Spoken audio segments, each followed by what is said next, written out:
Restock করা হয়েছে এই কালারটা। জর্জেট মঙ্গলগিরি আমাদের প্রথমে আসার পর শেষ হয় না, আমার তো একটাও নাই না, এখন আমাদের রিস্টক করা হয়েছে এই কালারটা। এরকম ধরো দেখুন, এই গেল এটা, আর এটার যে এই জায়গাটা থাকবে আঁচলটা এরকম ধরনের মধ্যে, এরকম একদম হালকা পাতলা। ব্লাউজটাও এরকম ধরনের যাবে, এরকম মধ্যে ব্লাউজটা যাবে। আমি বলবো ব্লাউজটা জর্জেটের ব্লাউজ না বানিয়ে আপনারা সিল্কের যে থাকে, সেমি সিল্ক বা মানে অন্য যে সিল্কের থাকে বা যেমনি ওর না কেন অন্যরকম ব্লাউজ আপনারা পরুন।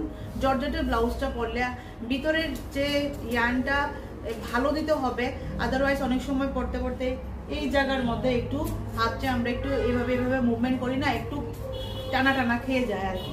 সেই জন্য আমি বলবো যে সেম কালারের মধ্যে আপনারা ডোলা সিল্ক হতে পারে, সেমি সিল্ক হতে পারে, এর মধ্যে আপনারা নিন অন্যরকম মানে ইয়ের ব্লাউজটা, ম্যাটেরিয়ালের ব্লাউজটা কালারটা একটু 19-20 সবসময় থাকলেই ভাল লাগে শাড়ির সঙ্গে ব্লাউজের।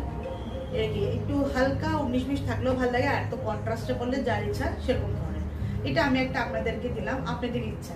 শাড়ির কালারটা ভীষণ সুন্দর, ভীষণ একটা মানে দেখতেই পাচ্ছেন একদম হালকা পাতলা, শাড়িটা ভীষণ সুন্দর। প্রাইসটা যাচ্ছে 1200 আর আমাদের এগুলি তো আবার রিস্টক করা